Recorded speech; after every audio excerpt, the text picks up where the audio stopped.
No sé qué te dijeron las chicas, a ver, ahí está. Sí, yo mandé el link al grupo, así que ya en un ratito deben estar conectándose todas, Dale. todos. Ahí está Lourdes, apareció.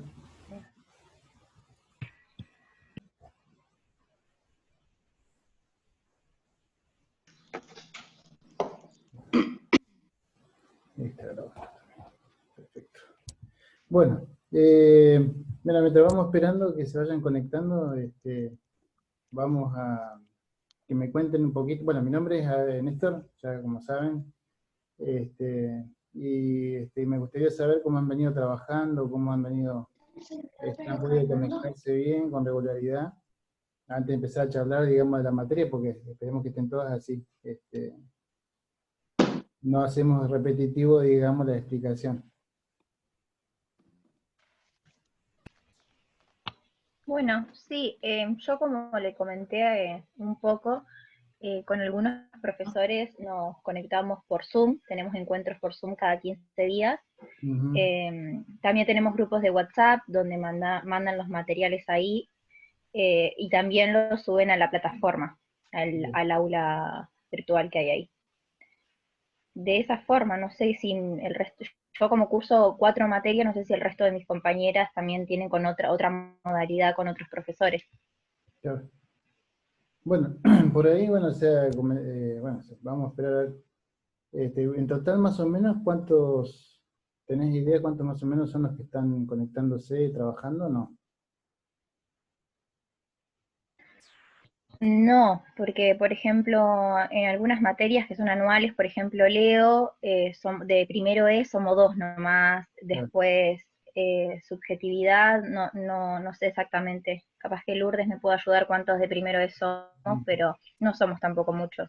claro. Hola Lourdes, hola Nerea, bueno, no la saludé, así que... Hola, buenas tardes. Hola, ¿qué tal? Buenas tardes. Sí, en subjetividad somos un par más, pero solo porque estamos los dos primeros juntos. Ujú. Tampoco somos tantos, ¿eh? ¿Están con el B? Y- ¿Cómo? ¿Están con el primero B?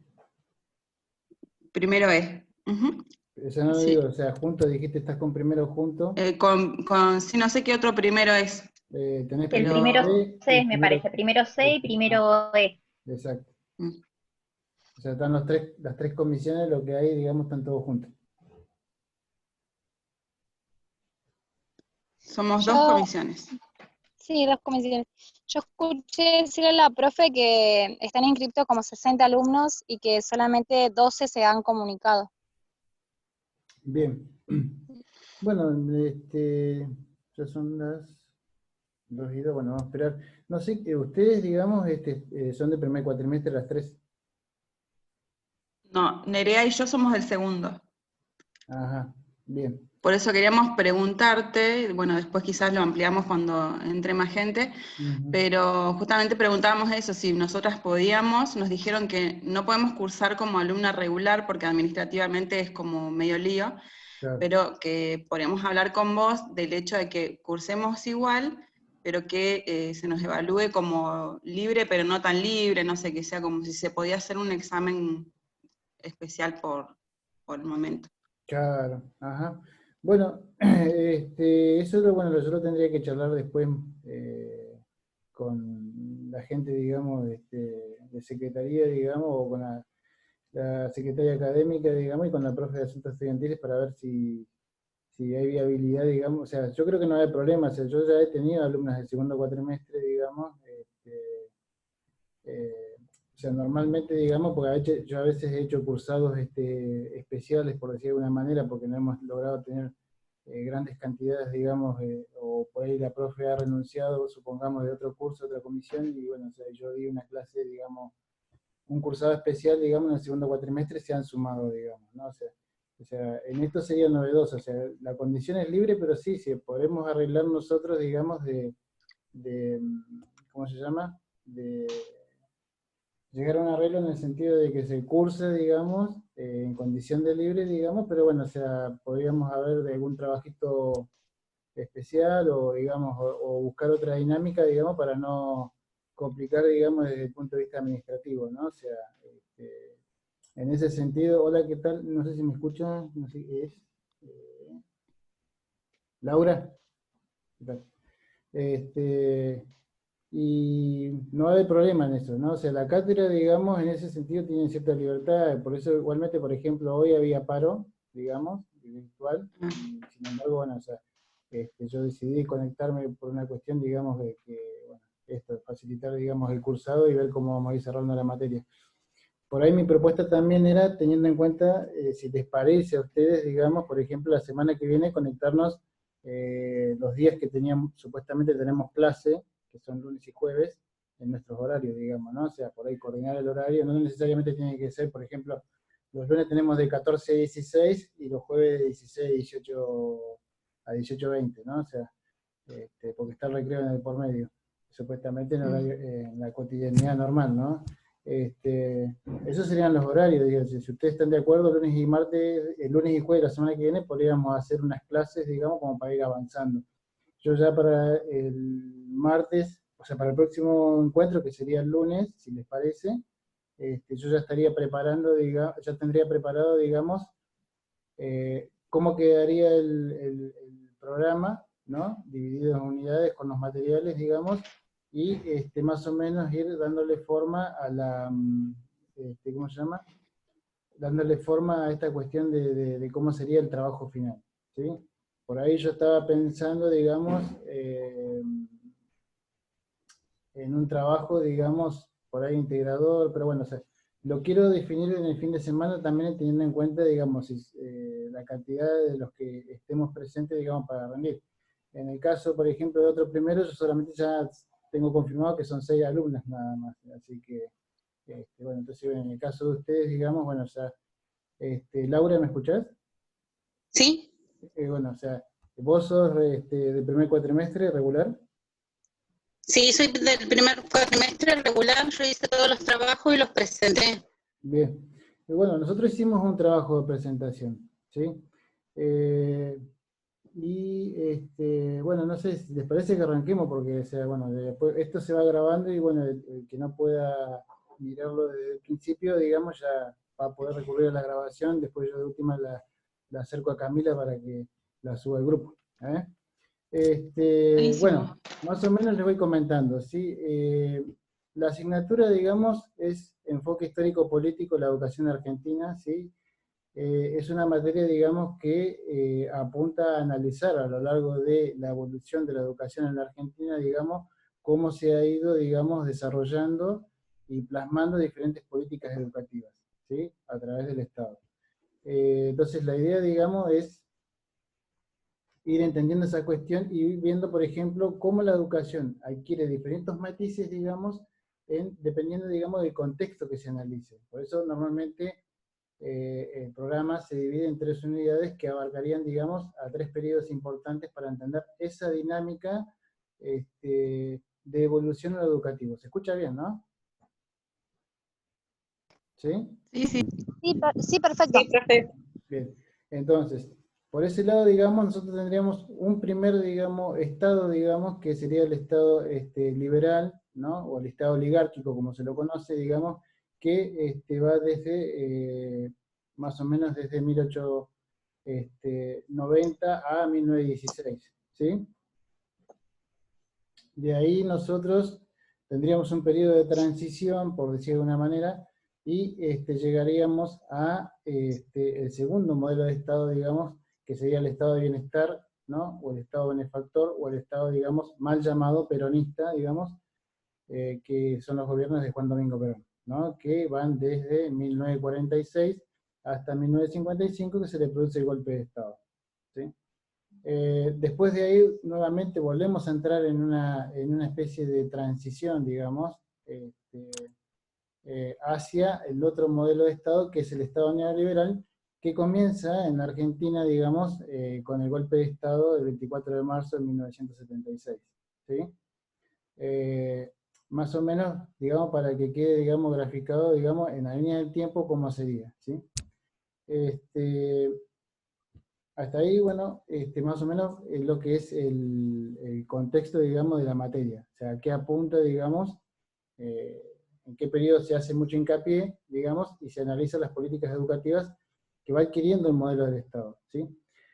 Con respecto a la materia, yo como profe, digamos, tengo, digamos, un fundamento teórico, digamos, desde el cual yo abordo las temáticas que se plantean como contenidos en esta materia, ¿no? Desde esa lógica yo trabajo con un paradigma, ¿sí? Que es el paradigma dominante-dominados, ¿sí? No sé si alguna vez leyeron a Antonio Gramsci o lo han escuchado nombrar. Estuvimos viendo algo con el otro profe de enfoque sociocultural. Ah, bien, bien, bien, bien. Y en conocimiento seguramente también algo van a trabajar. Sí, Antonio Gramsci es un intelectual italiano, sí, que escribe durante la Segunda Guerra Mundial y de hecho muere siendo prisionero, digamos, en un campo de concentración, ¿sí? Y él se preocupa por analizar esta cuestión, digamos, de la relación entre dominantes y dominados, ¿sí? Tiene un tinte y una corriente marxista, digamos, o sea, digamos, Karl Marx, no sé si ya lo han escuchado nombrar, digamos, que es bueno, no se puede definir bien si es un historiador, si es un filósofo, digamos, es un intelectual desde 1800, digamos, contemporáneo, digamos, de Freud, para que tengan una idea, digamos, de Nietzsche también, y él lo que se propone es analizar, por ejemplo, analiza lo que es la sociedad capitalista, ¿no? Y a partir de ahí, desde sus análisis, sus planteos, plantea y dice que la historia de la humanidad se puede definir, digamos, en función de la relación entre dominantes y dominados, ¿sí? En el caso de la Edad Antigua, sociedad esclavista; en el caso de la Edad Media, sociedad feudal; y en el caso de la Edad Moderna, sociedad capitalista. ¿Sí? ¿Me van siguiendo hasta ahí? En ese sentido, digamos, lo que él plantea, por eso él plantea, digamos, que el motor de la historia, digamos, sería la lucha de clases. ¿Por qué? Porque plantea dos grupos antagónicos: aquellos que dominan y gozan de todos los privilegios y los beneficios, y aquellos que no gozan precisamente de esos privilegios y esos beneficios. Si yo voy muy rápido por ahí, o hay algo que no se entiende, me frenan, ¿sí? Igual esto es algo introductorio para que nosotros pensemos y miremos, digamos, cómo sería la materia, digamos, ¿no? Entonces, en función de cuando yo les muestre cómo organicemos las unidades, vamos a trabajar específicamente, digamos, cada momento, digamos, ¿no? Así no. Pero esto es algo general para que entiendan cuál es la dinámica, o cuál es la dinámica, digamos, de la materia, y cómo es mi modalidad de trabajo, ¿sí? Entonces, en este sentido, digamos, volviendo Profe, a... disculpe, Sí. disculpe, ¿la materia es anual o es cuatrimestral? La materia es cuatrimestral. ¿Sí? Por eso nosotros, digamos, el primer cuatrimestre fue un desastre, en el sentido de que no sabíamos cómo organizarnos, muchos profes, si bien, por ejemplo, esta va a ser mi primer clase, digamos, vía Zoom, así que estoy experimentando con ustedes. Pero he tenido reuniones igualmente, digamos, por Zoom, digamos, y bueno, o sea, más o menos sé la dinámica. Le estoy buscando la mano porque yo trabajo mucho, por ejemplo, con el pizarrón, ¿no? Trabajo mucho con el tema de esquemas conceptuales, ¿sí?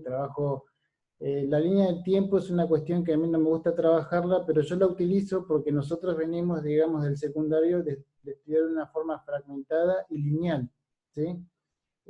Yo no comparto esta perspectiva, digamos, en función de que hay muchos intelectuales que plantean que la historia es como una espiral, o sea, que tiene avance y retroceso. Entonces, nosotros esto lo podemos ver a medida que, por ejemplo, comparamos, por ejemplo, el Estado oligárquico, ¿sí? Estado liberal, que es del 1800, y lo comparamos con el Estado benefactor, que hay como un avance en los derechos sociales y económicos de la sociedad, y cuando aparece el Estado neoliberal en la década del 70, hay un retroceso de esos derechos, ¿sí? Retrocesos muy fuertes.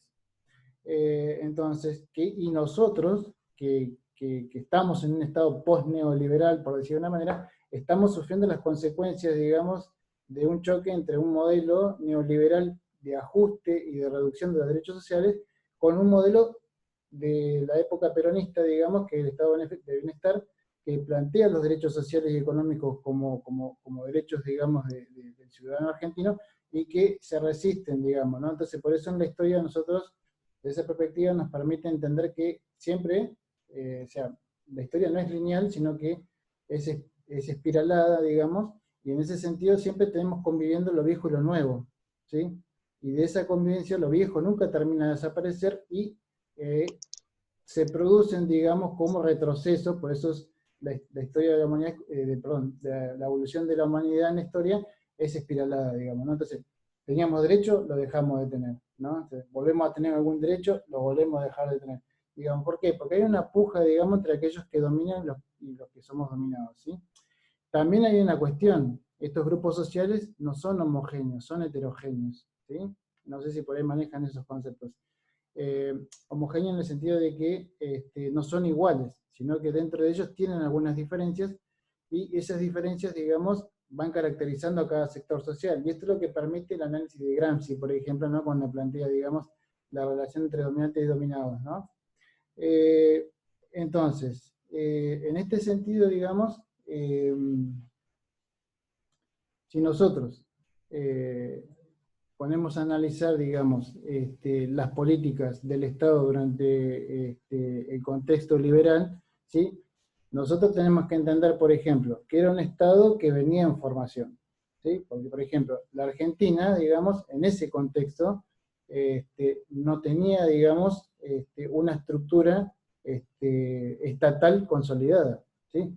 Lo primero que se consolidó en la Argentina, si podríamos decirle mal dicho Argentina, digamos, se consolidó la independencia, que llevó muchos años, ¿sí? La independencia se declara, digamos, o sea, normalmente uno la asocia a 1810, pero en realidad se declara el 9 de julio de 1816, ¿sí? Con la confección, digamos, de la Carta de Independencia, ¿no? En el Congreso de Tucumán. Ahora, en ese periodo, digamos, se consolidó la independencia, digamos, o sea que de 1810 a 1816 hay como un cruce, digamos, en la elite o en la clase dominante criolla, porque no podíamos hablar de Argentina, ¿sí? En sí se independizaba o no. Se consolidó la independencia, pasamos a qué tipo o qué modelo de constitución debíamos adoptar, si era federal o central, lo cual da inicio a una sangrienta guerra civil en la Argentina que culmina en 1853 con la declaración de la independencia que tenemos hoy en día, ¿no? Que es federal, ¿sí?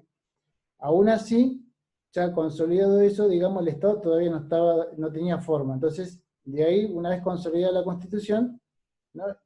Comienza la construcción del Estado argentino, que se consolida para 1890, coincidiendo también con el modelo económico, que es agroexportador, el mismo modelo que tenemos hoy en día, ¿no?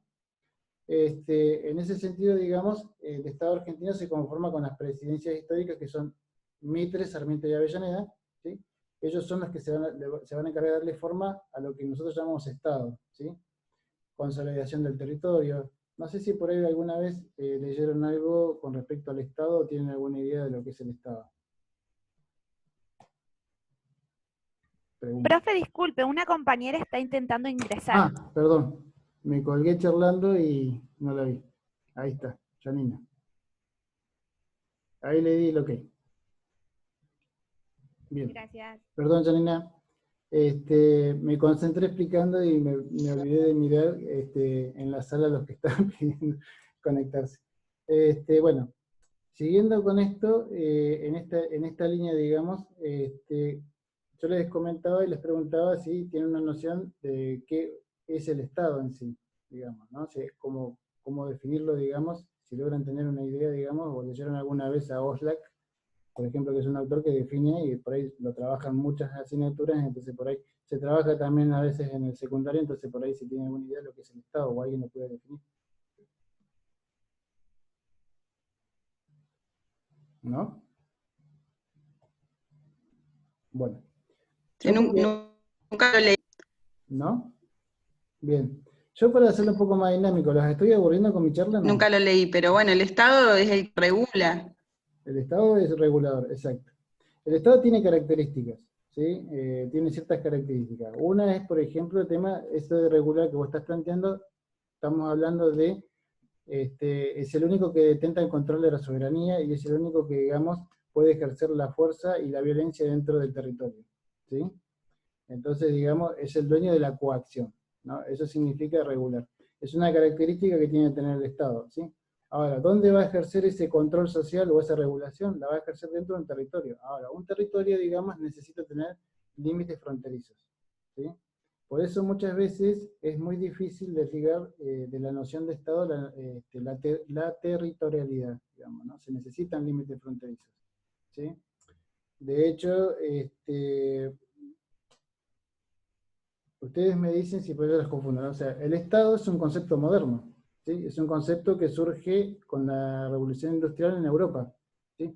Donde se busca construir esa sociedad moderna, digamos, y se plantea, digamos, la relación a nivel mundial entre países libres y hombres libres, ¿sí? Entonces, por un lado, digamos, había que sacarse de encima las monarquías como forma de gobierno, y se construye lo que es el Estado, ¿no? Con una noción republicana, digamos, con un sistema republicano, ¿sí? Que contempla división de poderes, donde una persona no concentra el poder en sí mismo, no pueda estar 2 mandatos seguidos gobernando, y al mismo tiempo la Constitución Nacional, que se encarga de establecer los derechos y deberes de cada ciudadano integrante de esa sociedad. ¿Se entiende? Esa sería la modernidad que se va construyendo en Europa. Esa modernidad ahora yo la tengo que enseñar. Entonces en Europa también se construye la escuela moderna, que es la escuela que se quiere imponer en la Argentina en el primer Estado liberal. ¿Se entiende? ¿Hasta acá? ¿Sí? Nosotros venimos siempre medio atrasados, digamos, a la historia a nivel mundial, ¿sí? El capitalismo, ¿sí? Que es lo que se desarrolla, porque esa sociedad moderna lo que contempla es el capitalismo, como modelo a seguir, ¿no? Como modelo que fija formas de pensar, sentir y actuar de las personas, ¿sí? Entonces todos pensamos en términos capitalistas, ¿sí? Entonces, por ejemplo, o sea, si bien estoy hablando, ¿no? de 1800 en Europa, 1900, digamos, o sea, 1800 y principios de 1900, esas nociones de pensar en términos capitalistas, digamos, nosotros también las tenemos hoy en día, ¿sí? Nosotros, por ejemplo, cuando tenemos que hablar de algo, ¿y es bueno o no es bueno? ¿Tiene calidad o no tiene calidad? ¿Sí? Esos términos, digamos, son términos, digamos, capitalistas, ¿sí? De la sociedad moderna, de una sociedad liberal. ¿Hasta acá se entiende? ¿Preguntas? ¿No? Bueno, yo por acá en el chat,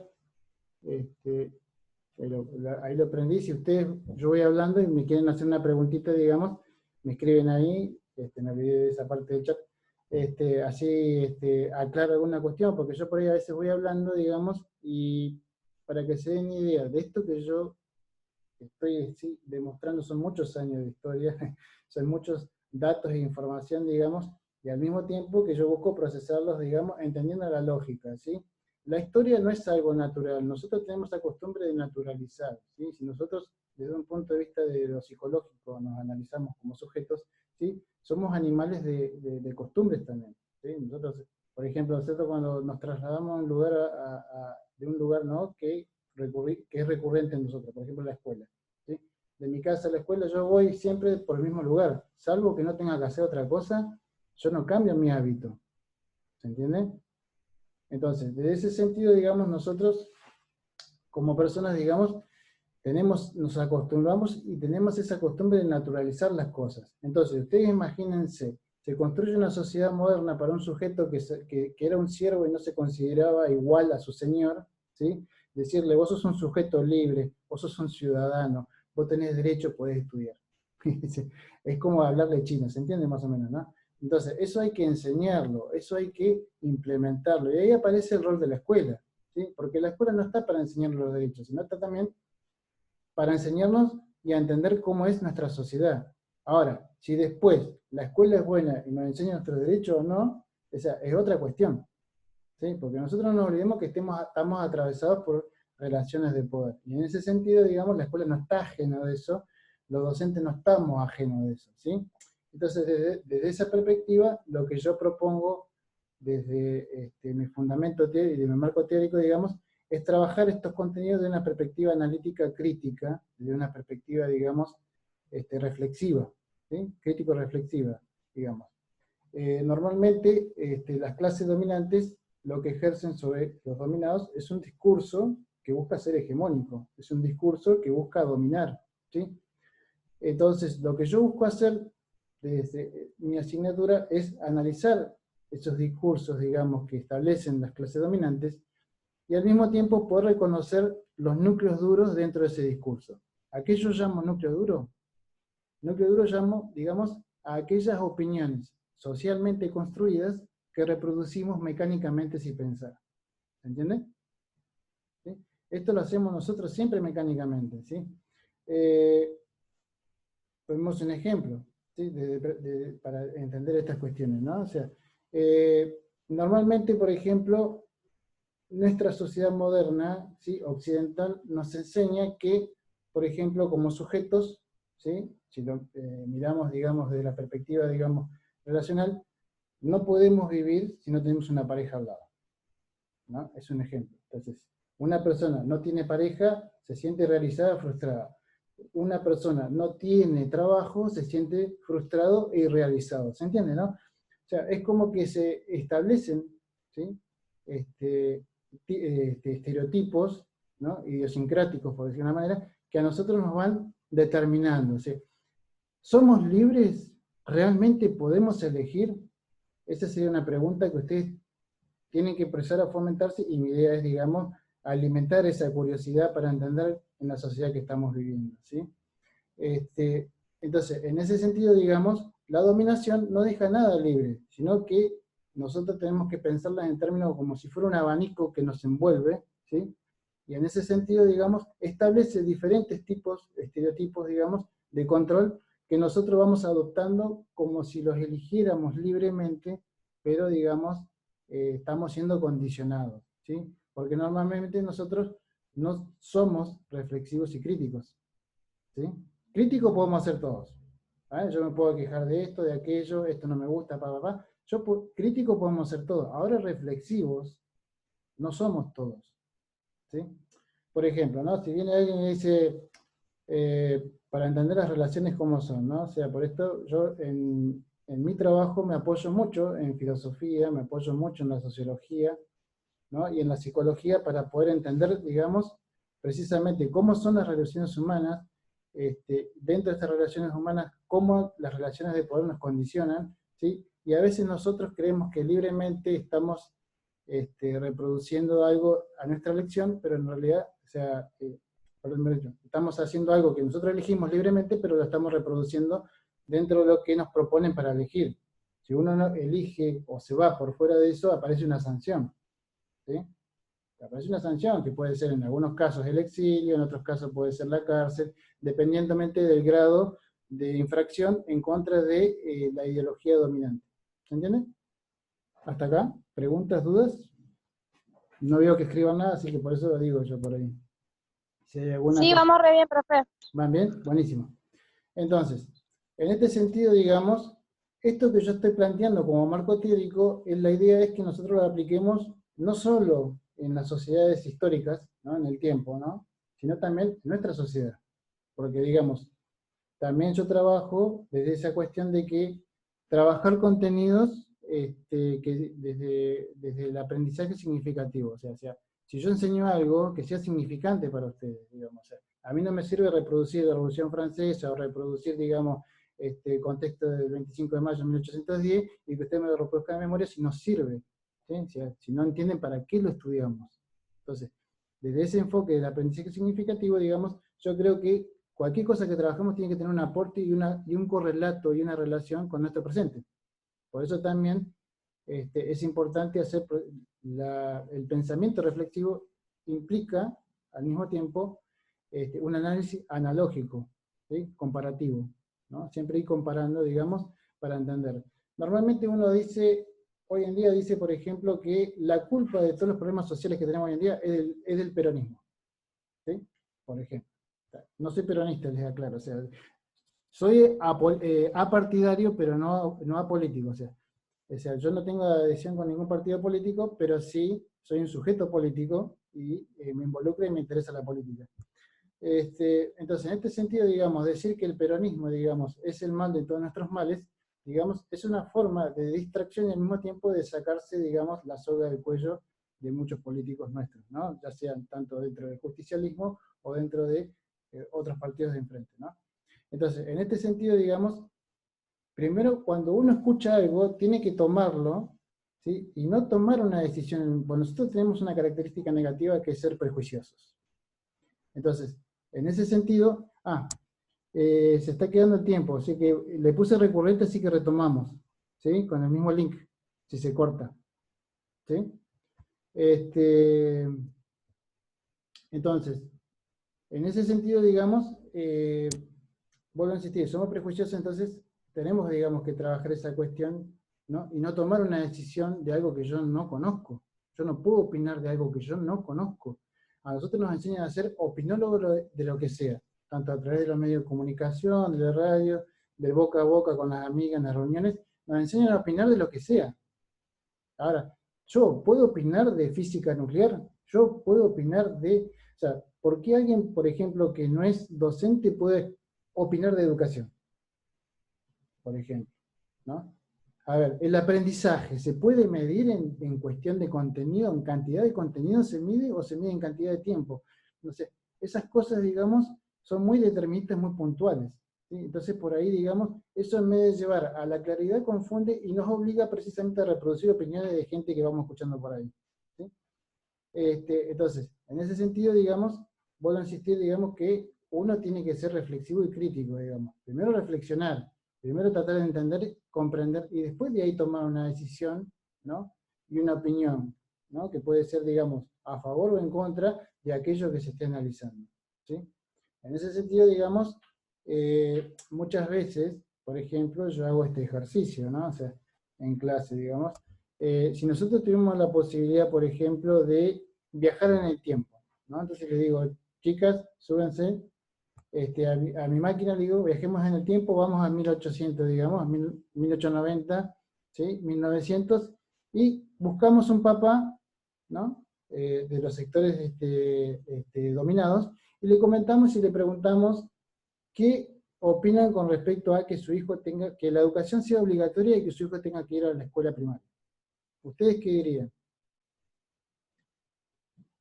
¿Qué nos respondería ese papá? Se me cortó toda la comunicación. ¿Qué preguntaste? ¿Cuál fue tu pregunta, perdón? La vuelvo a repetir. A ver. Sí. ¿Están todas ahí en línea escuchando? Sí. Bien. Yo lo que Sí. propuse es un ejercicio. Supongamos que podemos volar que podemos, digamos, retroceder en el tiempo a través de una maquinita, digamos. Yo les invito, vamos, llegamos a 1900, buscamos papás, ¿sí? Del sector dominado, digamos, y les preguntamos qué opinan, ¿no? De que la escuela sea obligatoria, del nivel primario, digamos, y eso, ¿qué opinan sobre eso? Entonces, ¿ustedes qué dirían que nos podría llegar a responder ese papá? Y que está Ese bien. tiempo vamos a pensar. ¿Cómo? ¿Que está bien? No Sí, porque escuché. en ese tiempo era como que la escuela era, como esto, ¿cómo decir? Era como parte para que los chicos en esa época tendrían que sí o sí ser educados, ¿no? Bien. Ujú. Claro, pero si en esa época no era así, no sé si lo van a entender. No Exacto. sé, yo me voy no tan lejos, por ejemplo, cuando mi viejo era chiquito, que antes te decían, pero ¿para qué va a ir tanto a la escuela y ya puede empezar a trabajar? No sé, se aprendía de otra manera, en el andar se aprendía. En ese momento ya no era tan importante para ellos la escuela, Claro. y Exacto. menos para un campesino. Ujú. ¿Alguien Mi más? pensar, Ujú. a mi pensar, no sé si me escuchan, Sí.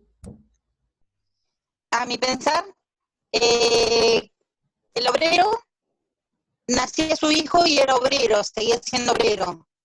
Y la educación era para las personas que tenían una mayor jerarquía. Ujú.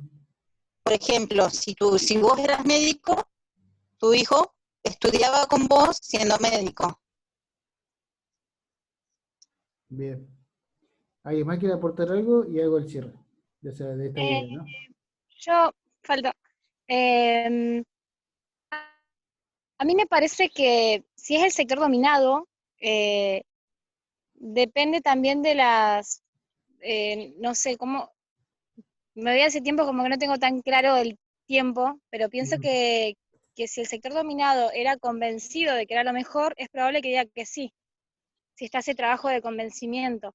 Se me viene a la cabeza una serie que vi hace poco, que como los europeos o gente que estaba en el poder convencía a los indios para que manden a sus hijos a las escuelas. Y muchos accedieron. Y esos niños, bueno, sufrieron mucho y les cambiaron, nada, hasta el idioma les hacían cambiar, no les dejaban hablar en su idioma aborigen. Entonces, bueno, como que me cuesta contextualizar bien a qué grupo, cuál sería el sector dominado del que hablas. Pero creo que va en eso, que si está socialmente, se empieza a ver bien, se siembra como la esperanza, digamos, en el sector dominado, que el pueblo accede, que es lo que viene pasando, es lo que yo he observado, que pasa. Bien. Y el sector dominado siempre va a ser el de más bajos recursos, o sea que también va a depender de su economía y del estudio que haya tenido ese padre. Ujú. Bien, por ahí, ya ahora como cerrando un poquito, ¿sí? Vamos a tomar algunas cuestiones de las que estuvieran planteando ustedes, ¿sí? Por empezar, si es una imposición, porque si yo digo, a ver, perdón, la pregunta sería esta, ¿no? Si yo digo, es obligatoria la educación, ¿no? Quiere decir que yo tengo que sí o sí mandar, porque la ley a mí me exige que mande a mi hijo a la escuela, entonces no es una elección, o no, es una imposición. Entonces, desde esa perspectiva, digamos, la persona, digamos, se ve obligada, digamos, y no puede decir, no quiero mandar a mis hijos a la escuela, ¿sí? Contextualizando en esa época, digamos, si nosotros miramos nuestro modelo económico, que es agroexportador, el grueso de la población no era obrera, sino era rural, ¿sí? Lo que implica, digamos, que la gente vivía de lo que producía en el campo, y de esa lógica, ¿sí? Si yo, como papá, digamos, y tengo familia, digamos, trabajo yo en el campo, mi mujer trabaja en el campo, y entre más hijos tenga, más manos de obra voy a tener para trabajar en el campo, que es lo que yo necesito para existir y para subsistir, digamos, ¿no? Eso por un lado, para entender, digamos, de que no habían tantos obreros. Y por el otro lado, digamos, también tiene que ver con esta cuestión de las expectativas y las experiencias. O sea, hay dos autores que son William y Koselleck, ¿no? Que ellos hablan, ¿no? De precisamente esta cuestión del tiempo, ¿sí? Entonces hablan de horizonte de expectativa y espacio de experiencia, ¿sí? Horizonte de expectativas que yo proyecto hacia adelante, ¿sí? Y espacio de experiencia que es lo que yo estoy viviendo, ¿sí? Hace una relación muy interesante en ese sentido y ellos precisamente plantean esta cuestión, ¿no? O sea que la gente, digamos, en ese contexto no tenía esa intención, ¿sí? O no proyectaba hacia adelante, sino se concentraba en vivir en el hoy. El vivir en el hoy consistía precisamente en garantizar aquellos recursos necesarios para poder subsistir, ¿sí? Entonces, no se planteaba ser un médico, no se planteaba ser un profesional, no se planteaba educarse en ese sentido. Entonces, desde esa perspectiva, digamos, no tenía un horizonte de expectativa como el que tenemos nosotros hoy en día. ¿Se entiende, no? ¿Sí? Más o menos, y acá vamos viendo y vislumbrando, digamos, de que, entonces, ese papá a nosotros nos respondería que para mí es una pérdida de tiempo porque me obligan a mandar a mi hijo a un lugar donde no produce y no ayuda a la economía familiar. ¿Se entiende? ¿Preguntas? Tal cual. Bien. Sí, perfecto. Bien. Entonces, desde esa lógica, digamos, ese era el modelo de Estado, digamos, que comienza a imponer esta educación obligatoria, ¿sí? Que era la primaria. Ahora, la pregunta sería, bueno, por este lado, digamos, sabemos que a la clase dominada, digamos, no le interesaba educarse, ¿sí? Pero bueno, se ve obligada a hacerlo. Ahora, el tema es, el Estado la educa, entonces podemos decir, es un Estado que se interesa por sus dominados, ¿sí? Que se interesa porque progresen, podríamos decir, ¿sí? ¿Por qué? Porque les dio educación obligatoria. Ahora, ¿qué nivel solamente da como obligatorio? Es la primaria. Y la primaria en ese contexto, ¿sí? Tenía nada más que 4 años, ¿sí? Ahora la pregunta es, ¿les interesaba que la gente aprendiera, que tuviera conocimiento y proyectar hacia adelante como un sujeto que sí entiende cómo funciona la sociedad moderna? ¿O realmente lo que les interesaba era que construir un sujeto ciudadano moderno que entienda que la dinámica en la sociedad moderna, ¿no?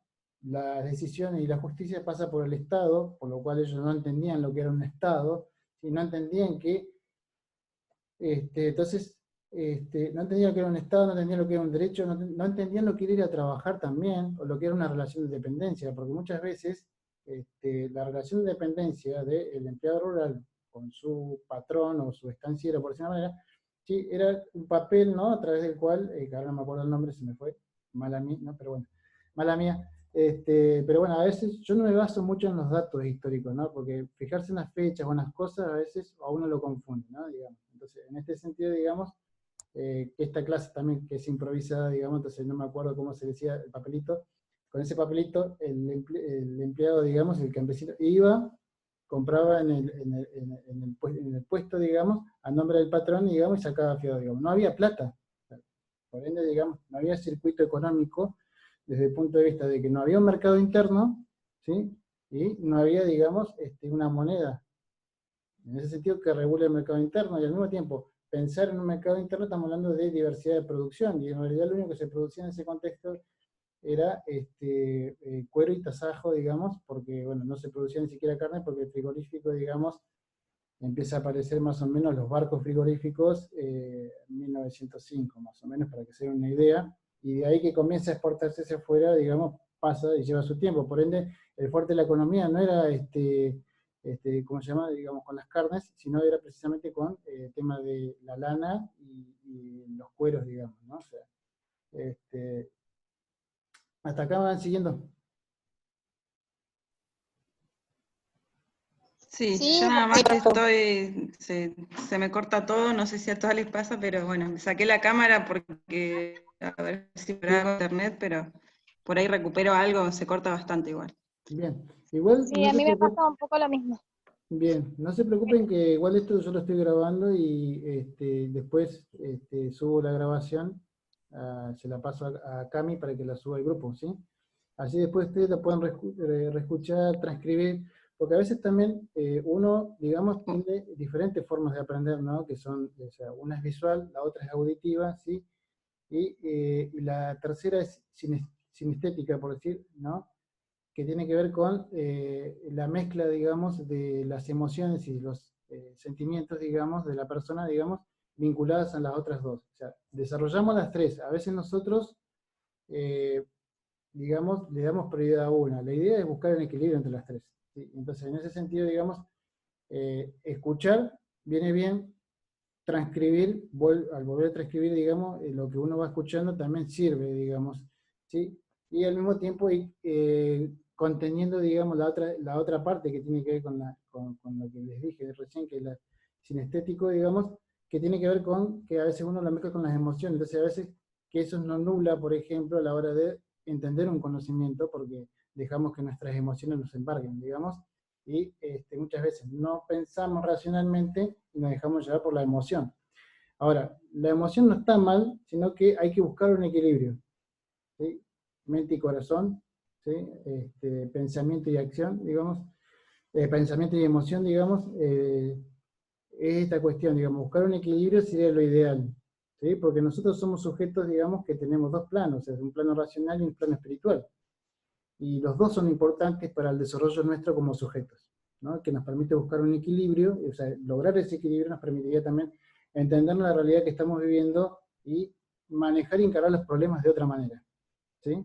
Y por ahí, este es mi aporte, digamos, dentro también del contenido histórico en sí, digamos, ¿no? O sea, entender para qué buscamos ver cómo son las relaciones, o entender qué es la dominación, para entender ese campo que nos envuelve, ¿sí? Porque en ese sentido, no sé si escucharon alguna vez hablar de Foucault, seguramente, Foucault habla y hace una analogía del poder, ¿no? Entonces él dice, no habla, dice que el poder no es uno solo, sino que habla de microfísica del poder, y dice que el poder hay muchos poderes funcionando al mismo tiempo para controlar a los dominados. En esa perspectiva tiene un alumno que se llama Barthes, Roland Barthes, y él plantea, en este sentido de la microfísica del poder, y él dice, el poder, dice, es como una red que nos envuelve, ¿sí? Y él plantea esta cuestión de la red que nos envuelve, diciendo de que si bien el poder nos envuelve, deja huecos que nos permiten, digamos, pensarnos, ¿sí?, en una posibilidad de una resistencia. Que una resistencia no significa salir a cortar la calle, tirar piedras o hacer una revolución, ¿no? La resistencia, digamos, a aquellas ideas que nos quieren imponer, nos obligan a tomar decisiones que no son propias, ¿sí? Entonces, tenemos esos intersticios y tenemos esa posibilidad de lograr, digamos, una resistencia. Para ello, la educación es una herramienta.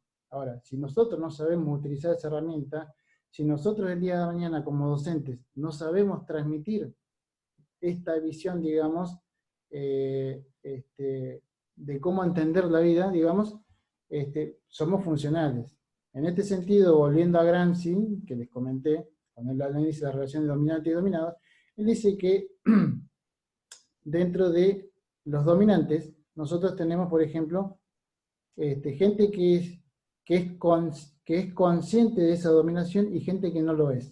La gente que no lo es, digamos, no se cuestiona lo que pasa, vive el hoy, digamos, y reproduce. Que eso es lo que nosotros tenemos que, como docente, un desafío, pensarnos en nuestra práctica, porque ustedes, más allá de que van a trabajar con chicos, ¿sí?, también se trabaja con los papás, ¿sí?, porque lo que uno le enseña al niño, el niño lo reproduce en la casa. Y a veces viene el padre, digamos, con cuestionamientos, positivos o negativos, digamos, de por qué estamos trabajando tal contenido con nuestros hijos, con sus hijos, digamos, ¿no? Entonces, en ese sentido uno tiene que tener herramientas, digamos, para poder plantearnos una posible respuesta a eso. Y el ejercicio del trabajo dentro de esta materia, precisamente lo que yo busco es lograr eso, digamos, ¿no? Darle la posibilidad de herramientas y habilidades, digamos, cognitivas que a ustedes les permitan generar una respuesta, ¿sí? Para eso también uno tiene que saber escuchar, uno tiene que saber entender, comprender, y ahí recién opinar, ¿sí? Esto es importante, no es, si uno no conoce de lo que se está charlando, no voy a opinar enseguida, ¿sí? Tengo que esperar mi tiempito. Bueno, volviendo a esto, en este sentido Gramsci dice que aquellos que son conscientes los divide, ¿no? Y dice, normalmente los intelectuales, que no necesariamente tienen que estar del lado del poder, ¿sí?, pueden, digamos, ser orgánicos o inorgánicos, ¿no? Entonces él llama, digamos, los inorgánicos a aquellos que reproducen las lógicas de dominación y no se lo cuestionan ellos, entonces no van a hacer que lo cuestionen, digamos, sus alumnos, ¿sí? Entonces, digamos, son funcionales y son conscientes de lo que hacen, porque son docentes, o son intelectuales, mejor dicho, ¿no? Digamos, en este sentido. Pero como nosotros estamos hablando de la docencia, digamos, tenemos docentes que van a reproducir lo que se enseña y hay docentes que no van a querer reproducir eso, sino que van a buscar, digamos, enseñar desde otra perspectiva, ¿no?, que tiene que ver con el reflexionamiento, digamos, el pensamiento reflexivo crítico, ¿no? Entonces, el orgánico, desde su perspectiva, digamos, sería aquel que es consecuente con lo que dice, pero que él se lo plantea en términos revolucionarios. No se olviden que Gramsci muere prisionero en un campo de concentración y escribe, digamos, en contra del capitalismo. Él era marxista, ¿sí? Entonces, él planteaba eso, que orgánico e inorgánico en función de aquellos que generan resistencia al sistema dominante. ¿Se entiende hasta acá, no? Sí. Bien. Entonces, sí, es lo contrahegemónico. Exacto, generar lo contrahegemónico. Muy bien. ¿Preguntas, dudas con esto? No. No, perfecto. Bien. Entonces, en esta perspectiva, digamos, todo esto que yo estoy explicando, la idea es aplicarlo a la hora de entender la relación entre el Estado argentino, ¿sí?, y la sociedad, ¿sí?, por ejemplo, de 1890 a 1916. ¿Sí?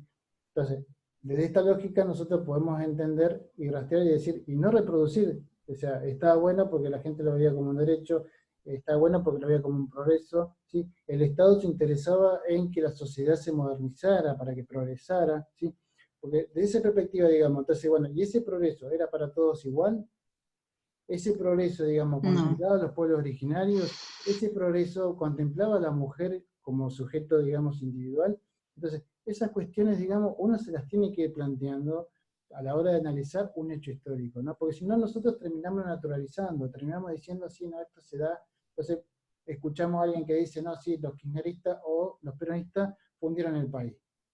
Y estamos al horno, porque, o sea, estamos reproduciendo una lógica, estamos reproduciendo una opinión que nos transmiten a través de los medios, ¿sí? Y no tomamos una conclusión propia. Si ustedes me preguntan a mí, desde la perspectiva, digamos, y esta es una opinión personal, obviamente, en función de lo que uno ha estudiado y de lo que uno ha ido investigando, ¿sí? Hoy en día, por ejemplo, para que se den una idea, las familias de antaño, de la época de la independencia, la época de San Martín de Belgrano, son las mismas familias que detentan el control del poder económico y político, ¿sí? Entonces son las mismas familias, Peña, Brown, ¿sí? Por ejemplo, por decir, dueños de la Anónima, ¿sí? Por decir de una de las cosas que son dueñas, ¿sí? Siguen estando hoy en día controlando la sociedad argentina. Entonces, los problemas que tenemos nosotros, ¿son de los gobiernos o son de la clase dominante? La clase dominante, ¿se pone la bandita presidencial o solamente gobierna por detrás? O sea, esas son cuestiones, digamos, que a lo que yo estoy invitando, digamos, a reflexionar, digamos, a la hora de incorporar un contenido, digamos, ¿no? Y decir, esta política es buena, ¿sí? Pero hubiera sido más buena si se le hubiera agregado otras cosas, ¿sí?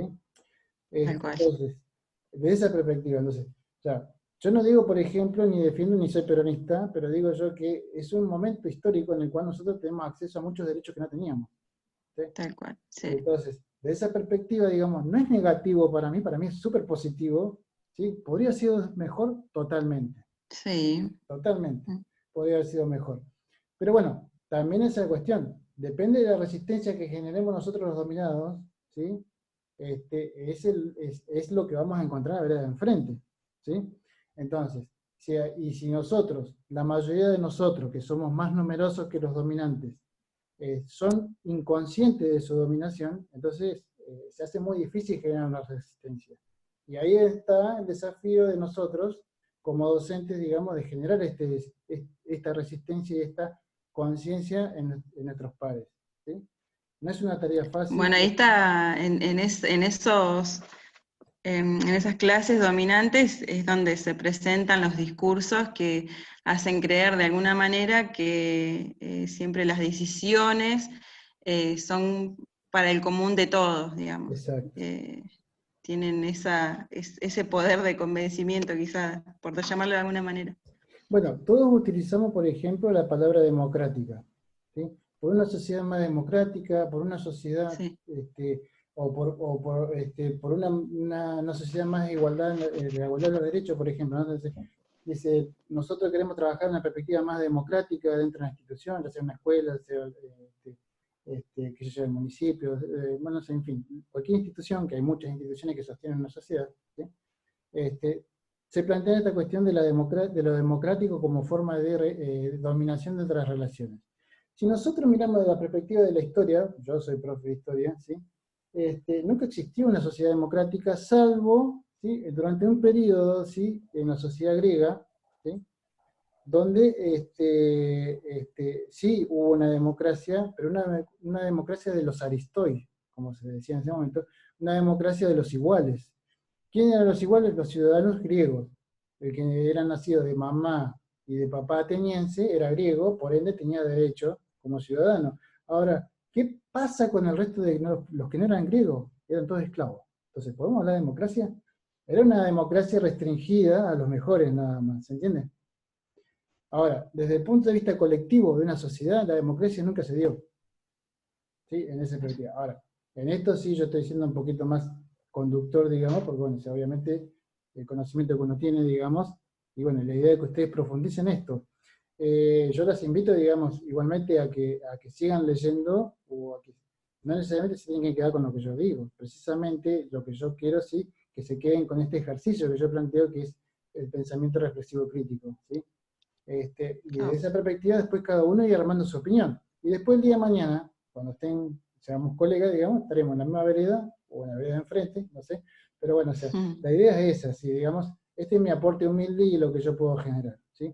Después, cada uno de ustedes, digamos, van a hacer su propia trayectoria, porque aparte son sujetos no solamente relacionados a la educación, sino también tienen su vida de por fuera, ¿no? Porque una persona que es docente, digamos, no es ajena a lo que pasa afuera, ¿sí? O sea, se ve afectada por otros condicionamientos sociales, y somos un sujeto que sentimos y pensamos y nos enamoramos o lloramos por las mismas cosas que una persona que no es docente, ¿sí?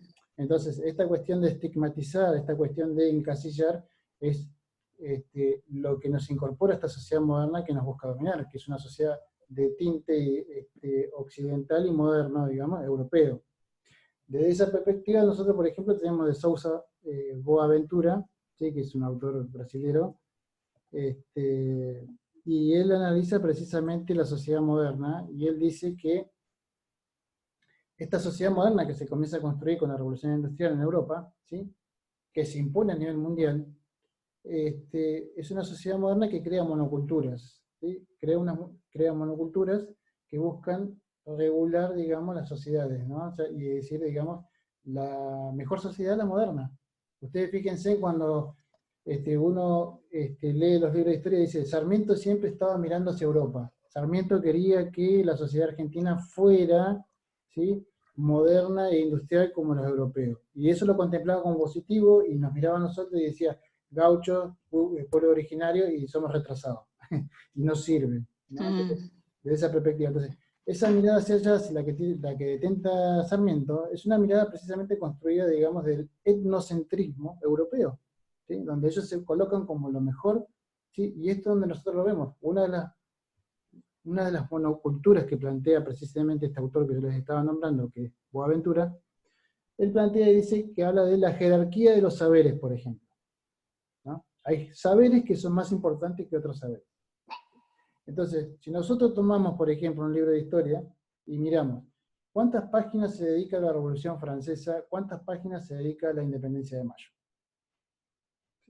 se va a ver que, obviamente, la Revolución Francesa tiene mucho más páginas. Tal cual, sí. No existimos. No salgamos, bueno, ahí ya estamos viendo la jerarquía aplicada en el libro. Volvamos a Francia para decir, bueno, a ver, vos porque sos un resentido vivís en América. No. Entonces analicemos hechos históricos en Francia. Entonces decimos, a ver, miremos un libro de historia de Francia, por ejemplo, y cuánto dedica a la Revolución Francesa y cuánto dedica al Mayo francés. El Mayo francés, si nunca lo escucharon, que es en 1969, plantea un giro lingüístico a nivel mundial y se plantea esta cuestión de, precisamente, de un discurso contrahegemónico, ¿ves? Por eso murieron muchos estudiantes en Francia, digamos, defendiendo esta universidad pública, ¿sí? De libertad de pensamiento, ¿sí? Entonces, todas estas cuestiones que nosotros por ahí escuchamos, por ahí, ¿no? O sea, de la libre elección, la libertad de pensamiento, la libertad de cátedra, todas estas cuestiones, murió mucha gente, profes y estudiantes, digamos, defendiendo lo público y lo libertario, por decir una manera, ¿no? En contra de la clase dominante francesa. ¿Se entiende? Ahora, nosotros miramos el libro y de Mayo francés sale la fecha o dos elementos, digamos, que habla de eso, y chao, y no se dice más nada. Y se centra en la Revolución Francesa, que lo único importante de la Revolución Francesa es una semana, para que se den una idea, porque el resto, digamos, del contexto no sirve, digamos, o sea, es relleno, digamos, de una película medieval al que le guste la historia medieval, digamos, ¿no? O la historia feudal, en términos marxistas. ¿Preguntas hasta acá? Con respecto a, por ejemplo, la escuela primaria, cuando uno va a la escuela, Sí. yo no recuerdo bien, pero ¿qué es lo que se ve primero? Siempre, en términos de historia, siempre empezás por Europa, ¿o no? Claro, pues Vos lo que vos ves primero no es Argentina. Exacto. ¿Y eso por qué se hace? ¿Para poder entender cómo se formó la Argentina? ¿Por ese No, lado vendría a ser?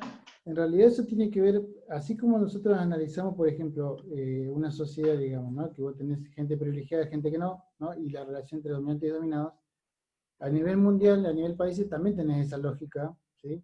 De hecho, o sea, ¿cuántos países son desarrollados?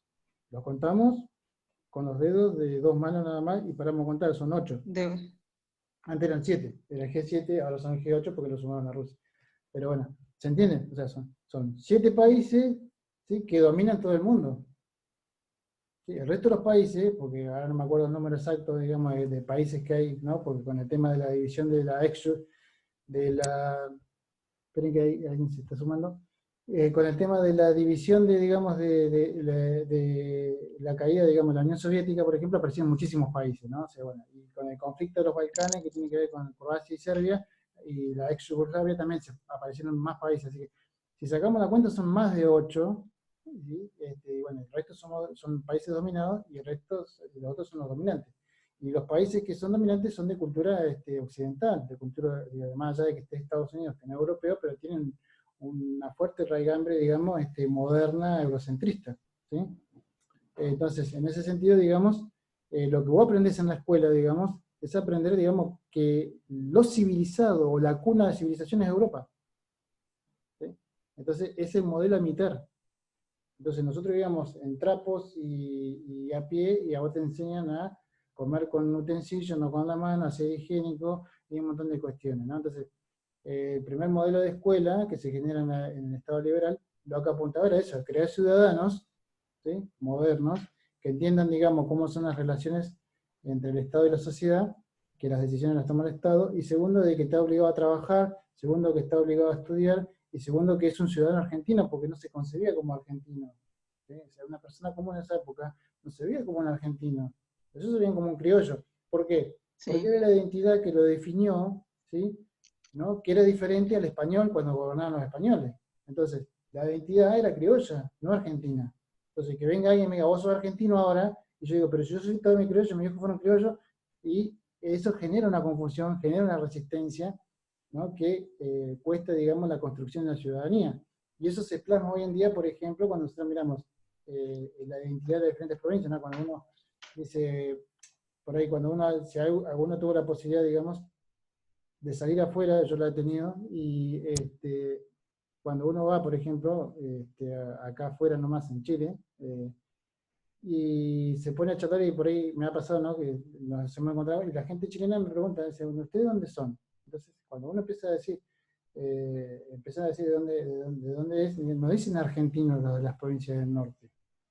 ¿Sí? Digo las provincias del norte porque por lo general, digamos, cuando estaba construido el virreinato del Río de la Plata, digamos, lo que hacen los españoles es fundar provincias. Entonces hay provincias que son más antiguas que la República Argentina. Entonces la gente de esas provincias se definen como cordobés antes que argentino. Dicen, yo soy cordobés y argentino.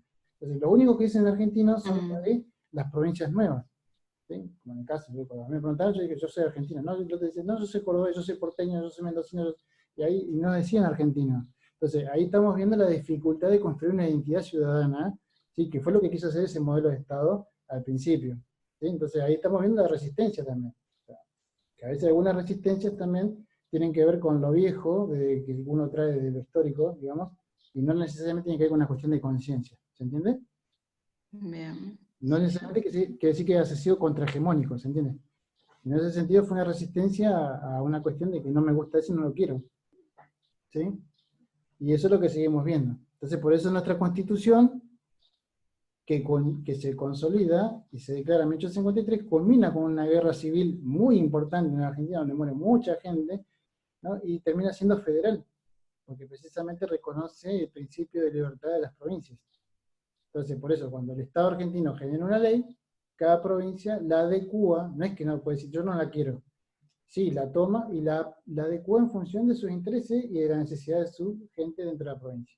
Entonces, Claro. por eso tenemos una Constitución federal y no central como la tiene Chile, por ejemplo, que el Estado chileno dice, bueno, se hace tal cosa, ¿no?, y todas las regiones lo tienen que hacer, no pueden decir no. Todos acatan a eso. Acá no es así, en Uruguay también es central, para que se den una idea, ¿no? Entonces en Uruguay es lo mismo, pero en Uruguay toma una decisión y todos los uruguayos tienen que hacer lo que dice el gobierno nacional. Acá más o menos para que entiendan cómo son las relaciones, qué es un Estado, cómo funciona, la cuestión también del marco teórico y ir mezclándolo en el contenido, ¿no? Bueno, y hay otra cuestión.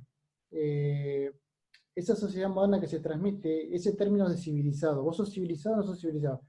Si no sos civilizado, sos una anormal. ¿Se entiende? Y si no sos anormal, lo anormal se borra, se saca. Entonces, en ese sentido, digamos, es lo que se plantea. Sarmiento, cuando escribe su libro de Civilización y Barbarie, ¿sí?, no es que plantea, dice, hay que eliminar a los gauchos y hay que eliminar a los pueblos originarios.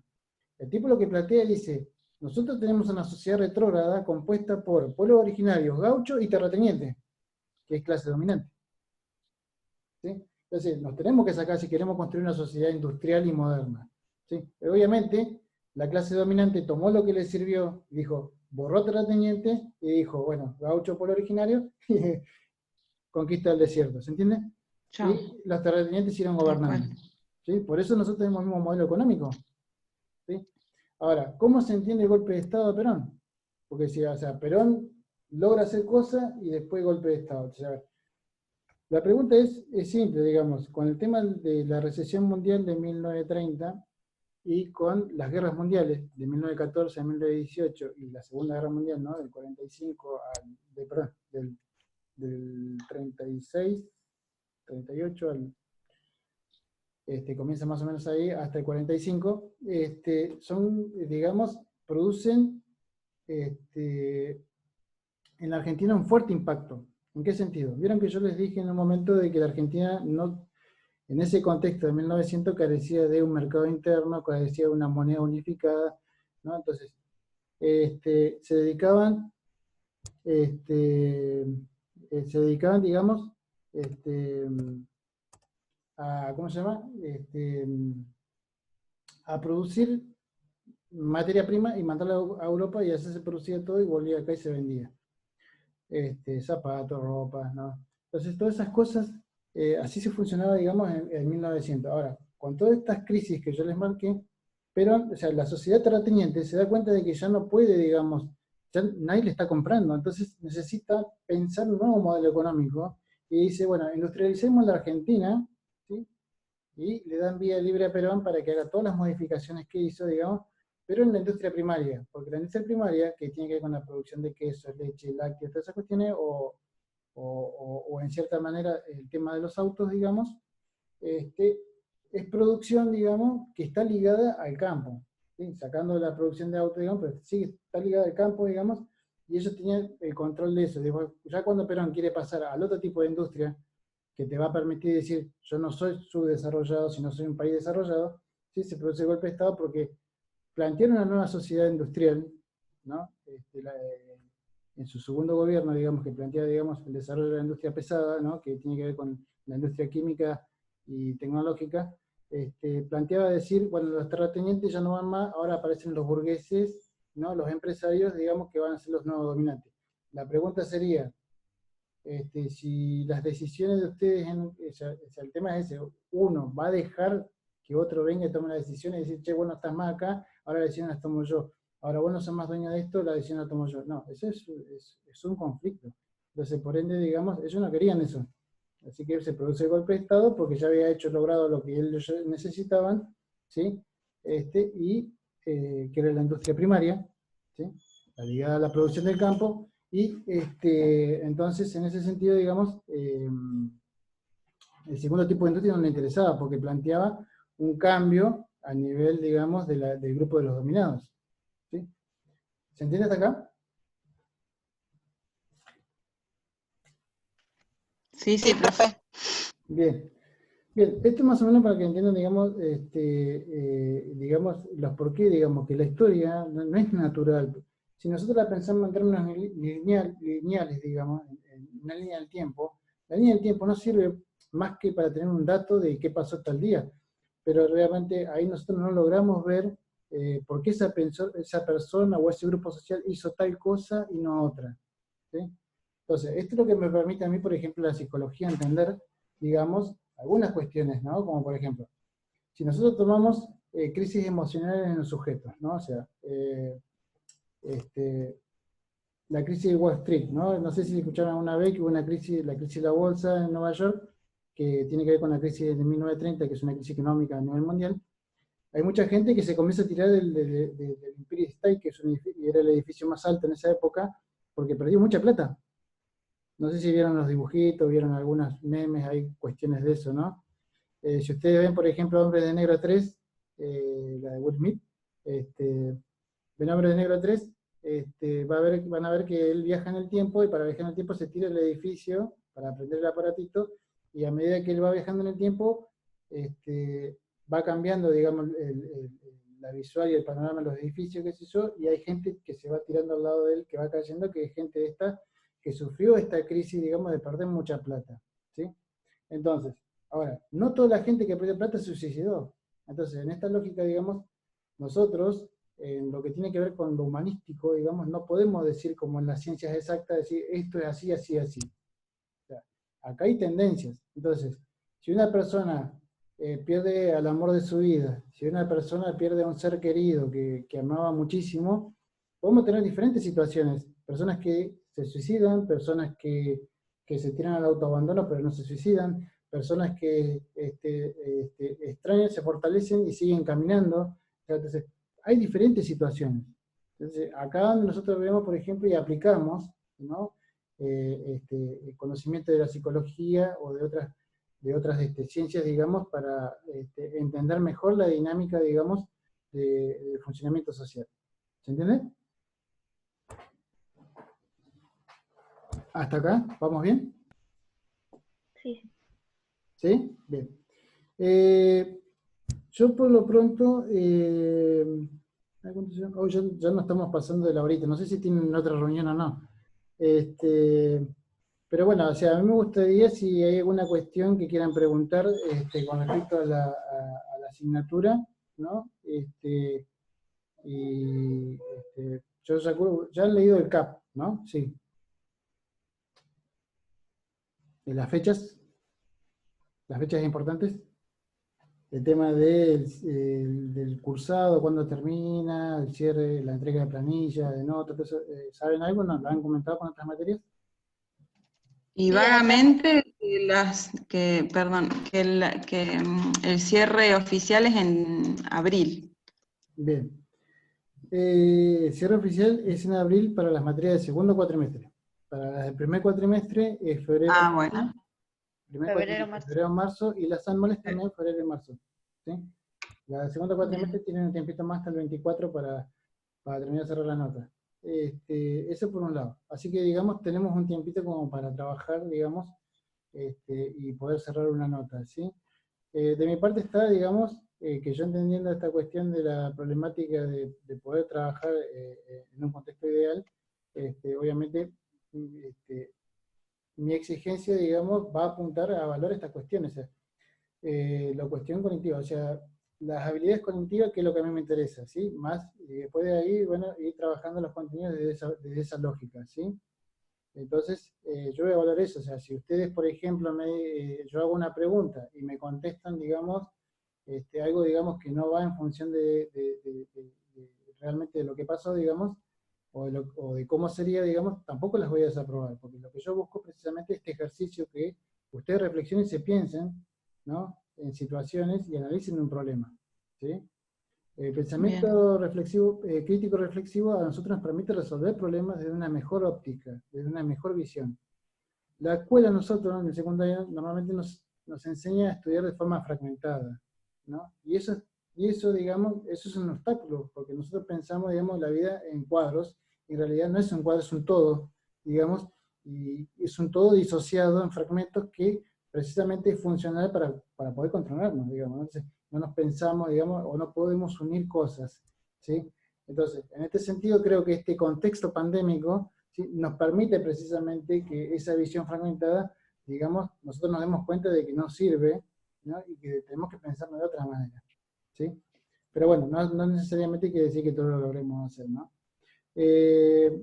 Con respecto al tema de cómo vamos a hacer la materia, ¿sí? Bueno, o sea, yo eso lo voy a ir definiendo, pero más o menos para que tengan una idea, va a ser, digamos, un trabajo práctico, como pensado, digamos, como de por sí, digamos, todos van a ir a coloquio, ¿sí? En eso quédense tranquilos, digamos, que el cursado ya está, digamos, mientras estemos en las clases, ¿sí?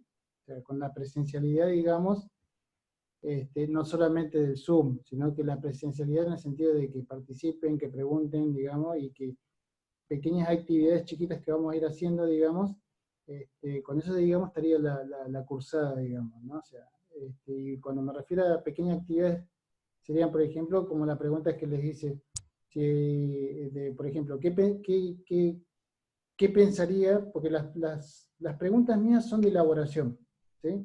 No son preguntas puntuales que la van a ir a buscar al texto, ¿sí? Entonces, por ejemplo, como el ejercicio que hicimos cuando les pregunté, si viajábamos en el tiempo, le preguntaba a un papá qué pensaba de la educación obligatoria, entonces sería un ejercicio así medio parecido, digamos, con lo que vamos a ir haciendo. ¿Se entiende? ¿Hasta ahí? Sí. ¿Sí? Sí, profe. Profe, Sí. pero si vamos a coloquio, ¿cómo hacemos? Son preguntas de razonamiento, nada más. Son preguntas que tienen que ver con precisamente la elaboración y la construcción de una opinión de ustedes, ¿sí? Yo no voy a evaluar si ustedes se saben toda la historia de Perón, ¿se entiende? Sino lo que yo voy a evaluar es, obviamente que tienen que leer un poquito para poder hacer una explicación, ¿sí? Igualmente yo esto lo voy a ligar, digamos, al contexto actual, o sea, lo vamos a ligar a nuestra realidad, porque la idea es esa, ¿no? Que nosotros podamos reflexionar y relacionar, digamos, cuestiones que han venido pasando, por qué nosotros como Estado no podemos responder a una crisis sanitaria, por ejemplo, ¿no? Entonces, y ahí nosotros podemos basarnos en algunos porqué, ¿no? De la transición del Estado de Perón hacia el Estado neoliberal, digamos. En esa transición nosotros tenemos indicios que nos dicen por qué, ¿no? O sea, tenemos indicios que nos van marcando y que nosotros podemos usar para argumentar nuestra opinión, ¿no? O tomar una nota periodística, supongamos yo estoy pensando así, esto lo voy a definir el fin de semana, pero estoy pensando que nosotros tomamos una nota periodística y la analizamos de esta perspectiva, ¿se entiende? Esa sería la idea, de que ustedes logren construir una opinión propia, pensando lo que yo les dije. Yo no quiero que ustedes reproduzcan mecánicamente opiniones, ni que reproduzcan mecánicamente lo que yo digo. Ustedes pueden coincidir conmigo o no. Ahora, lo que yo quiero es que ustedes, cuando digan sí o no, fundamenten por qué. Y el fundamentar necesariamente implica que el desafío precisamente de pensar y leer. O sea, de leer pensando reflexivamente, ¿no? Y después hacer una crítica positiva o negativa, digamos, en función de lo que estemos trabajando.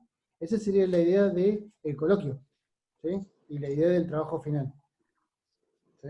Ese trabajo final es sobre lo que vamos a hablar en el coloquio, que tampoco está definido todavía, sí, en eso sí quería ser claro, que todavía no está claro cómo va a ser, si va a ser a través de esta modalidad, ¿no? O sea el Zoom, o si va a ser presencial, la verdad que no. Hay cuestiones que todavía no están definidas, digamos, pero sí está definida la fecha, digamos, ¿no? Los coloquios serían a partir de, después, mientras están terminando, digamos,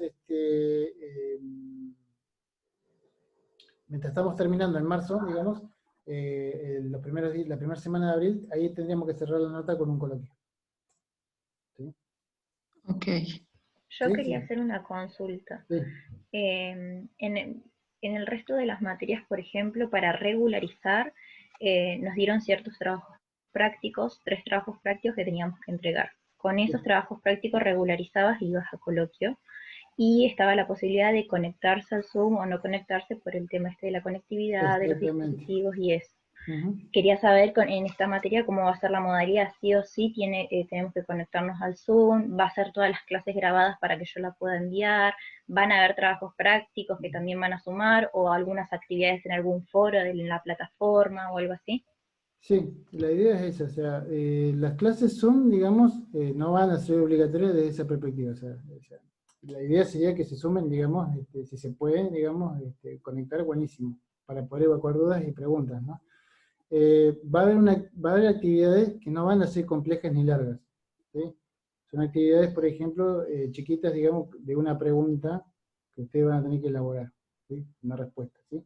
Independientemente de y lo que yo voy a evaluar, cómo se construye esa respuesta, ¿se entiende, no? O sea, no voy a evaluar, digamos, si el contenido que ustedes están utilizando, o sea, está mal o no, digamos, no es que las voy a desaprobar, o sea, sino que lo que yo estoy evaluando es el ejercicio de cómo ustedes elaboran esa pregunta, ¿no? Y cómo la fundamentan, ¿sí? O sea, la idea es desprendernos de a poco, ¿sí? De esa forma de pensar, digamos, y de trabajar. De la normalización.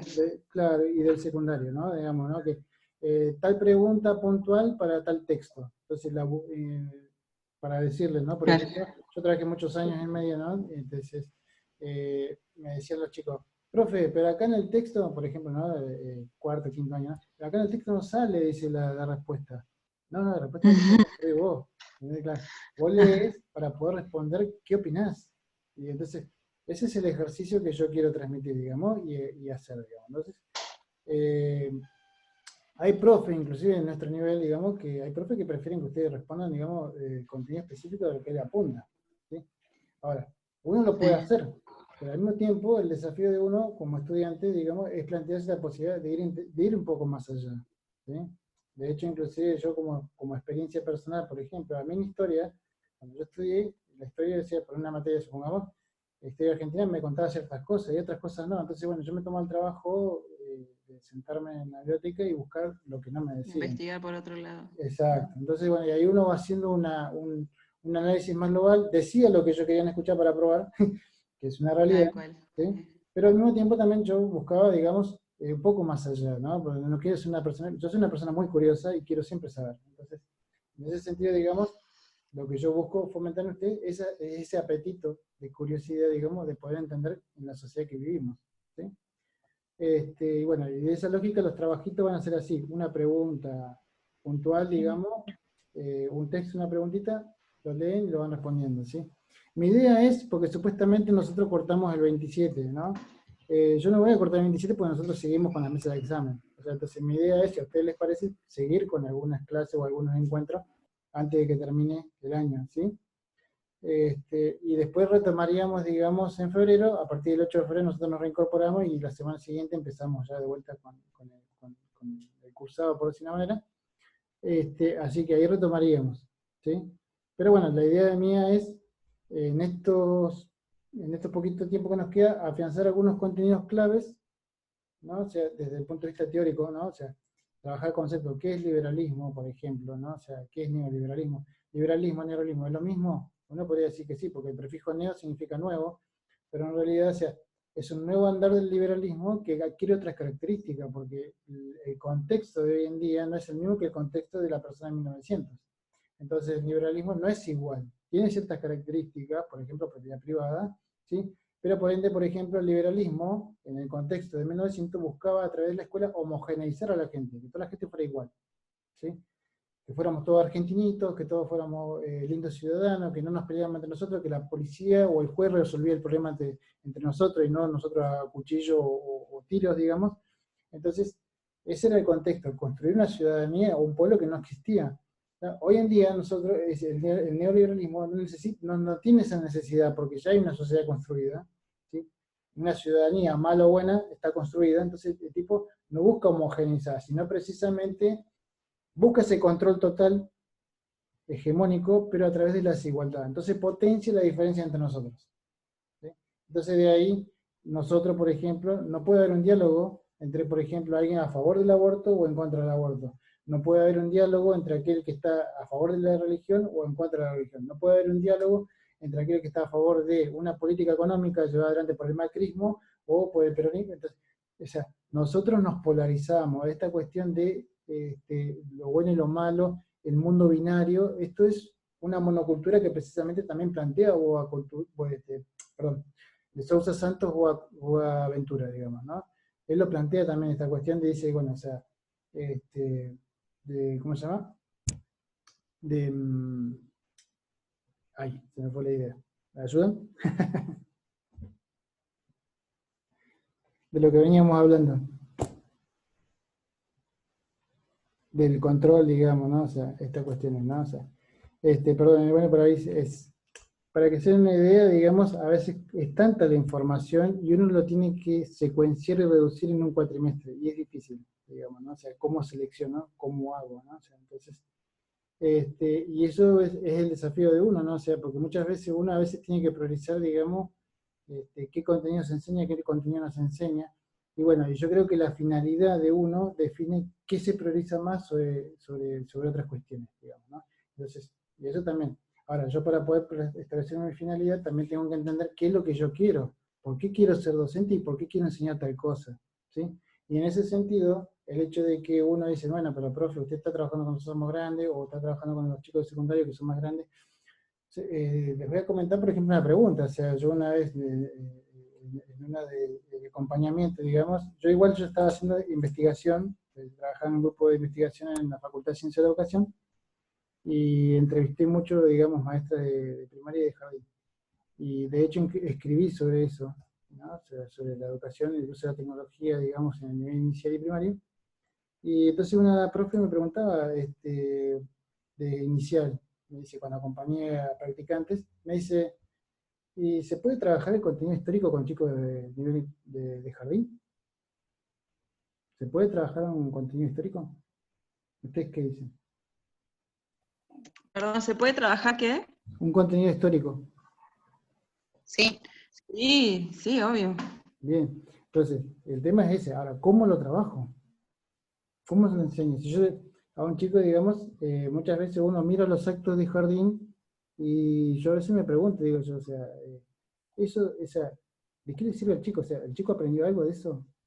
Entonces, esa cuestión, digamos, entonces la finalidad a mí me permite tomar un contenido. Entonces, voy a decir, por ejemplo, si nosotros vamos a trabajar la independencia de Mayo, la Revolución Argentina, por decirlo de una manera, ¿sí? Que es la revolución sin la cuestión de independencia, eso es importante. Entonces, marcar la palabra revolución, si yo voy a trabajar con ellos, hay una palabra que ellos manejan que es cambio. Ellos saben lo que es un cambio, un chico.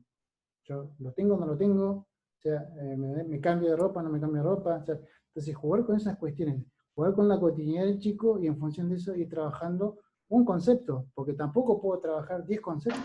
Trabajo revolución, trabajo revolución. O sea, no puedo trabajar revolución, liberalismo y capitalismo y todo eso, porque ahí sí lo mato. ¿Sí? Entonces, tengo que ir trabajando en función de eso. ¿Puedo trabajar la noción de capitalismo con el chico? Y sí, porque el nene sabe que se compra, ¿no? Que uno va y compra. No tiene la noción de lo que vale una cosa, pero sí sabe que con lo que tiene el papá en el bolsillo se compra. ¿Sí? Y si yo quiero tal cosa... Claro, con un lenguaje sencillo. Exacto. Entonces, bueno, y buscar actividades que te permitan construir eso. ¿Sí? Bien. Si les parece, para ir cerrando, hacemos así, nos juntamos lunes y jueves en lo que sería nuestro horario de clases normal. ¿Me repetís ¿El los horario del jueves horarios? cuál sería? Bueno, los lunes era de 14, o sea, yo no tengo problema, o sea, puede ser cualquier horario de la tarde, ¿no? Pero nosotros tenemos los lunes de Sí. 14 a 16 y los jueves de 16 a 18. ¿Sí? O sea, pueden ser los 2 días las 14 o pueden ser los 2 días las 16, ustedes eligen, no, yo no tengo drama, pero que sea ese día, digamos, que tendríamos clase. Profe, los Los jueves nosotros tenemos enfoque sociocultural a las 5 de la tarde. A las 5 de la tarde. Claro, Entonces, se ¿les superpone ahí. parece que nos juntemos a las 2 entonces ese día, si pueden? El jueves sí, ¿Sí? a las 2. Sí. ¿Sí? Bueno, entonces, Serían los dos en el mismo horario, de 14 a 16. de 14 a 16, si les parece. ¿Sí? Sí, sí, sí. Bien. Hago una consulta. Sí. Este lunes, bueno, no tenemos porque es feriado. El jueves, le consulto a mis compañeras, ¿no hay subjetividad en ese horario? ¿De 14 a 16? ¿No hace el cierre Ajá. en Majo? Sí, me parece que sí. Este jueves, el jueves que viene, sí. Porque creo que esta ¿Es semana la ya última terminábamos clase, con me parece? subjetividad y con Edi. Ah, Y el lunes creo que es el lunes a las 2 de la tarde. bueno, otro día entonces. Pero como es feriado, pasaron para el jueves o viernes, ¿no? Yo creo que están bien esos horarios, pero justo esta semana creo que terminamos con estas dos materias, con EDI y con subjetividad. Claro. Entonces, en la otra semana ya esos horarios nos quedan libres. Bueno, Pero creo que, no recuerdo muy bien, esta semana creo que como que hacíamos un cierre. miércoles, ¿qué hacen? Nada. Hay Entonces, chicas que tienen práctica. hay A chicos las 3 de la tarde tenemos práctica. a las 3, 3, 4 de la tarde. 3, 4 de la tarde. El miércoles, bueno, es una opción, no sé en el horario que ustedes puedan. Si quieren después de las 4 o a las 2, algo cortito. No sé, ustedes díganme, la idea es no perder la semana, acomodamos el horario. Sí. Yo digo que esta semana, doy mi opinión, no sé qué opina el resto, pero la semana que viene podríamos hacerlo el viernes en este mismo horario que nos juntamos hoy. Ah, bueno, Claro. listo. Pero nosotras el viernes tenemos estética expresivo a las 3:30 y creo que es la última clase o la anteúltima. Bueno, La bueno, última, pero la creo. clase que viene, por ejemplo, ya teniendo más definido va a ser más puntual. Yo ahora hablé mucho y me fui, digamos, porque para presentar un poco la materia y cómo yo trabajo, ¿sí?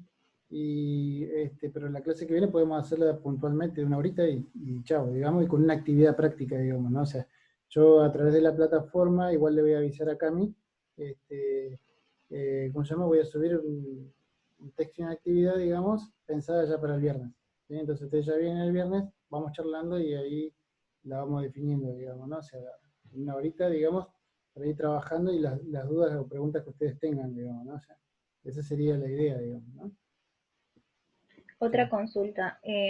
Yo hablé con Arrayín por la situación de las chicas que se sumaron en el segundo cuatrimestre Sí. y me dijo si estaba la posibilidad, que lo consulte con vos, de que a las chicas se les agregue el aula virtual a la plataforma para que ellas puedan ingresar también y ver el material, más allá de que si me lo das a mí yo lo mando por WhatsApp al grupo que tenemos, Bien. pero para que ellas también puedan participar del aula. Sí, sí, Habría, yo, no sé con quién comunicarme o si vos podés, eh, con administración, o no sé cómo sí, sería. eso es lo que ya en un tiempito lo manejaba Alejandra, la jefa de preceptores. La Bedel, no sé si la ubican. Alejandra Montiel, no sé si han hablado con ella. No, yo por lo menos ¿No? Bueno, bueno, está el mail ahí.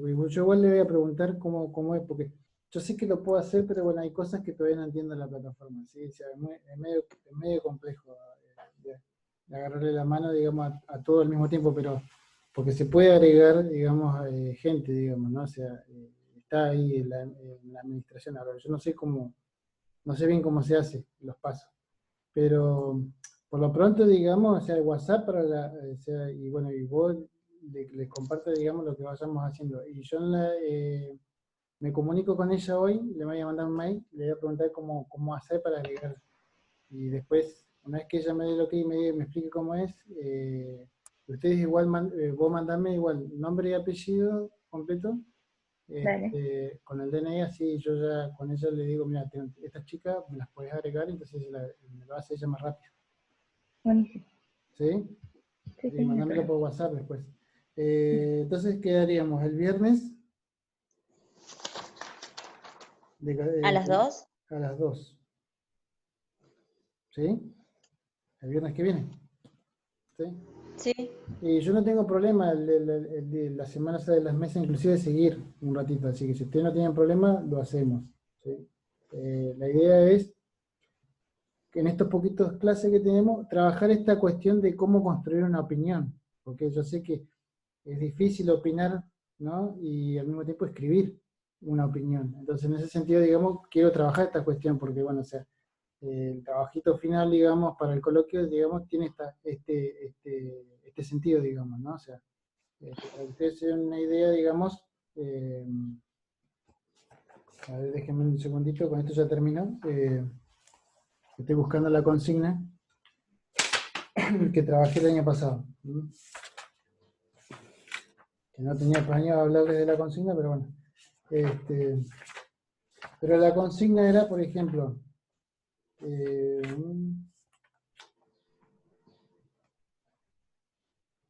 eh,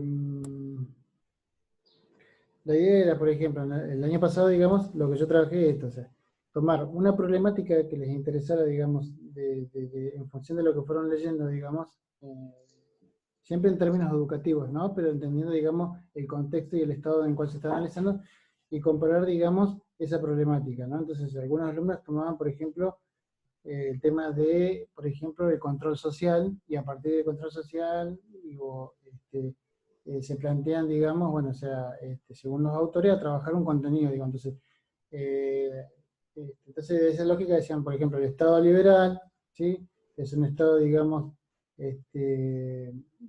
verticalista, digamos, o sea, no contemplaba, digamos, los derechos sociales, ¿no? Buscaba una directriz, hacer tal cosa, la maestra tenía que hacer tal cosa, ¿sí? La educación superior solamente para el hombre y no para la mujer, ¿sí? La mujer, digamos, tenía que ser un ejemplo social, digamos, por eso no podía andar de la mano con nadie, tenía que estar bien vestida, digamos, no podía salir si no salía de la mano, o sea, si no salía acompañada del padre o del hermano. Esas cuestiones, digamos, porque está el contrato, inclusive dentro de los contenidos que yo agrego en el programa, está el contrato de las maestras de esa época, ¿no? Para que fomentar esto, que ustedes puedan pensar reflexivamente y críticamente entonces un problema, ¿sí? Y a partir de ahí hacer un ensayo, ¿no? Y un ensayo, digamos, que es diferente a un trabajo, ¿sí? O sea, digamos, a un trabajo de investigación, sino un ensayo, digamos, tiene que ver con armar una opinión en función de los contenidos que se trabajaron y de las categorías y los conceptos que se utilizaron. Esa sería la idea, ¿no? ¿Se entiende, no? Grupal va a ser individual, profe. ¿Cómo? No escucho. Ah, ¿se va a hacer El individual, trabajo, individual o grupal? sí.